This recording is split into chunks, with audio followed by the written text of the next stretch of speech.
Assalamualaikum warahmatullahi wabarakatuh. Halo semuanya, apa kabar? Semoga kita sehat selalu ya.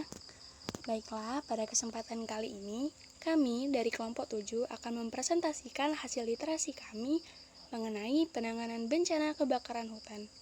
Adapun kelompok 7 itu sendiri terdiri dari 4 orang, yaitu Bella Hospita, Dania Hashimia, Fahrul Rozikin, dan Hermalia Putri Islami. Pembahasan yang pertama yaitu mengenai kebakaran hutan. Apa sih kebakaran hutan? Nah, jadi kebakaran hutan adalah keadaan di mana hutan sedang dilalap oleh kobaran api yang menghancurkan lingkungan hutan, baik secara cepat maupun lambat.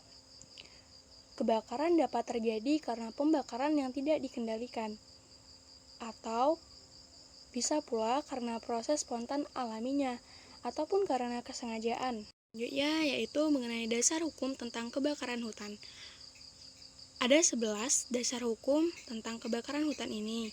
Pertama yaitu Undang-Undang Nomor 5 Tahun 1990 tentang konservasi sumber daya alam hayati dan ekosistemnya.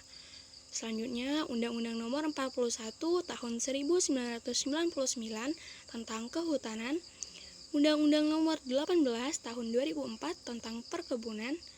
Selanjutnya, Undang-Undang Nomor 24 Tahun 2007 tentang penanggulangan bencana.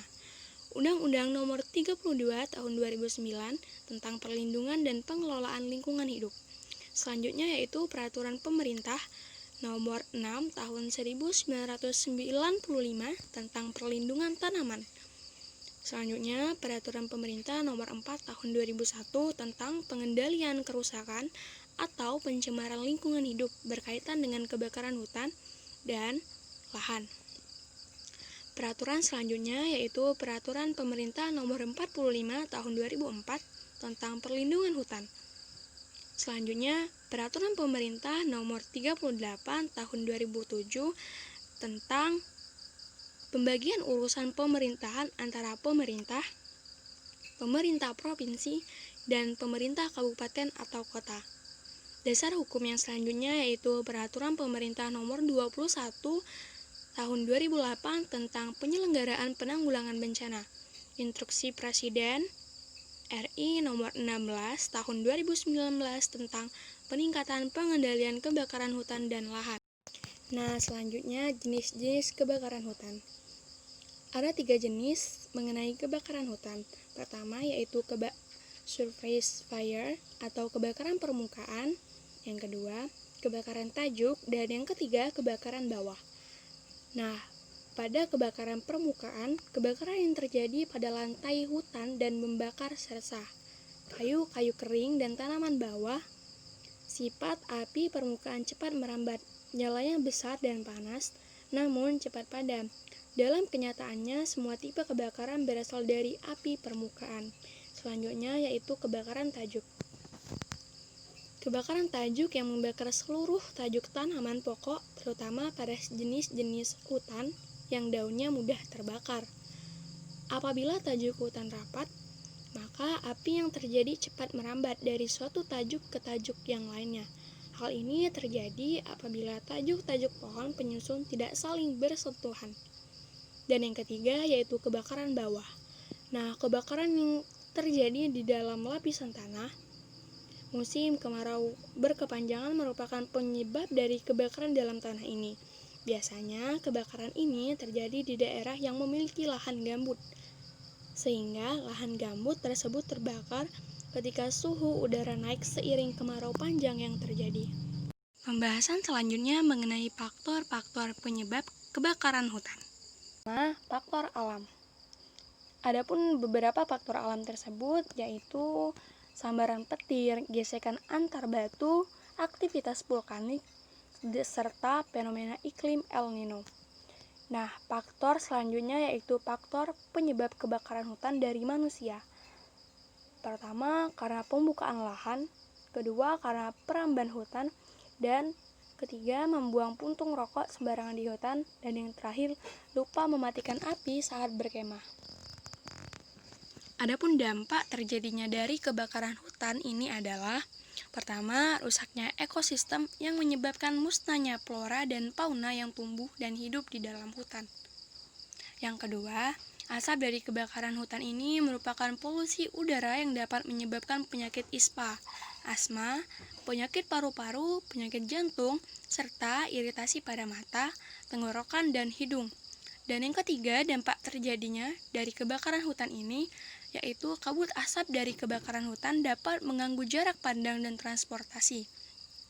Selanjutnya, tersebarnya asap termasuk emisi gas karbon dioksida dan gas-gas lain ke udara, sehingga dapat menyebabkan pemanasan global dan perubahan iklim.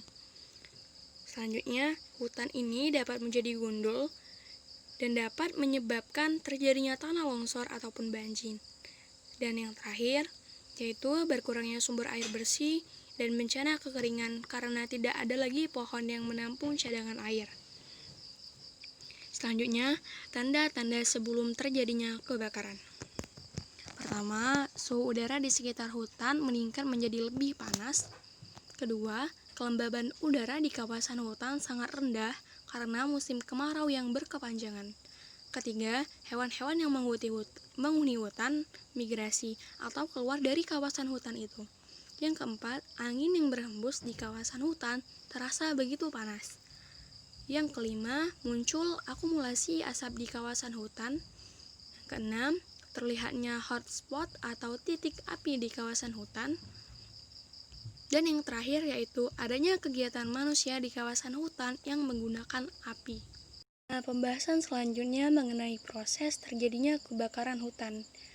Kebakaran hutan diawali dari tersulutnya api dengan intensitas kecil hingga menjadi besar dan dapat disebut sebagai kebakaran. Tentu saja, hal ini melalui beberapa proses atau durasi waktu. Namun, selain faktor waktu, ada pula beberapa faktor pendukung yang dapat mensukseskan proses pembakaran hutan. Adapun beberapa faktor tersebut antara lain adalah sebagai berikut. Pertama yaitu sumber api.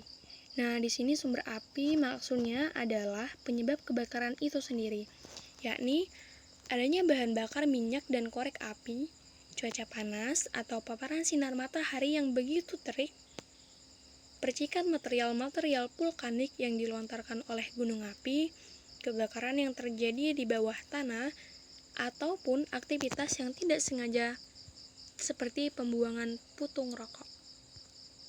Yang kedua yaitu bahan bakar.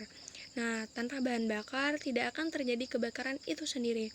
Bahan bakar merupakan benda-benda yang dibakar setelah adanya sumber api. Di hutan, bahan bakar yang dimaksud adalah ranting dan dedaunan kering yang mudah terbakar sehingga memudahkan terjadinya kebakaran hutan. Yang ketiga yaitu oksigen atau angin. Sedikit banyak udara ataupun oksigen menyumbang terjadinya kebakaran. Hal ini terjadi tanpa adanya oksigen. Api tidak akan mudah hidup dalam waktu yang lama. Terlebih apabila oksigen atau udara yang tersedia dalam jumlah yang banyak dan memiliki energi angin. Maka kebakaran hutan akan semakin menjadi besar dan dapat menyebar dari suatu tempat ke tempat lainnya. Selanjutnya yaitu mengenai cara menanggulangi kebakaran hutan itu sendiri. Pertama, perhatikan wilayah hutan dengan titik api yang cukup tinggi yang dapat memicu terjadinya kebakaran hutan itu. Yang kedua, tidak membuka lahan atau perkebunan dengan cara membakar hutan. Yang ketiga, tidak membuang putung rokok secara sembarangan di hutan. Yang keempat, tidak meninggalkan api unggun dalam hutan. Yang kelima, melakukan patroli hutan secara berkala untuk mengecek kondisi hutan. Yang keenam, melakukan pemotretan citra secara berkala, terutama di wilayah dengan titik api yang tinggi.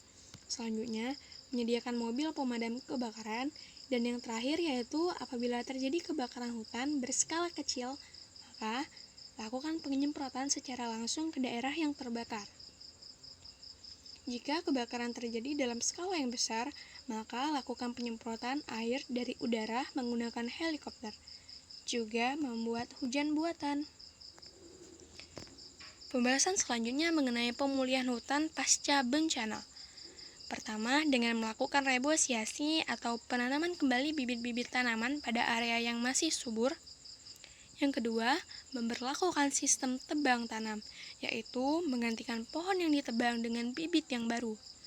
Yang ketiga, yaitu memberlakukan sistem tebang pilih, yaitu hanya memilih pohon yang sudah memasuki usia tebang.